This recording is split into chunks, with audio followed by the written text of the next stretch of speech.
সন্ধেবেলা কিন্তু আজকে একটু অন্যরকম ভাবে ভিডিও করছি। সবসময় তো একাই ক্যামেরা নিয়ে করি, আজকে বোন ক্যামেরা করে দিচ্ছিল।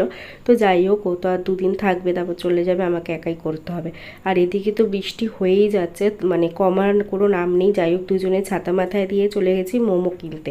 এখান থেকে মোমো নিয়ে আবার একটুখানি ওষুধের দোকানে গেছে ও ওষুধ নিতে। তারপরে চলে গেলাম আবার চপের দোকানে চপ নেওয়ার জন্য, যেহেতু বৃষ্টি পড়ছে, গরম গরম চপ তো খেতেই হবে। বাড়িতে এসে দেখো চপগুলোকে প্লেটে নিয়ে নিল, আর এদিকে কিন্তু মোমোটাকেও ঢেলে নিচ্ছে। 2 প্লেট মতো মোমো নিয়েছিলাম, ঠিক আছে। তো মোমোর স্যুপটাকেও কিন্তু নিয়ে এবার কিন্তু রুমে গিয়ে আমরা এবার খাওয়া দাওয়া করব। আর ফার্স্ট বাইটটা কিন্তু ওই দিল, দেখো ওর এক্সপ্রেশন দেখেছো, দেখেই কিন্তু মনে হচ্ছে যে মোমোটা সত্যিই ভালো ছিল, স্যুপটাও ভালো ছিল। তো ওকে আমি বললাম এবার তুই রাখ, আমিও এবার খাই, আমি আর লোভ সামলাতে পারছিলাম না। তো যাই হোক, দুজনে মিলে কিন্তু খেলাম। খেয়ে দিয়ে রাতের দিকে আবার ডিনারের ব্যবস্থা করছিলাম। তো এখানে কিন্তু ময়দাটা মাখছি।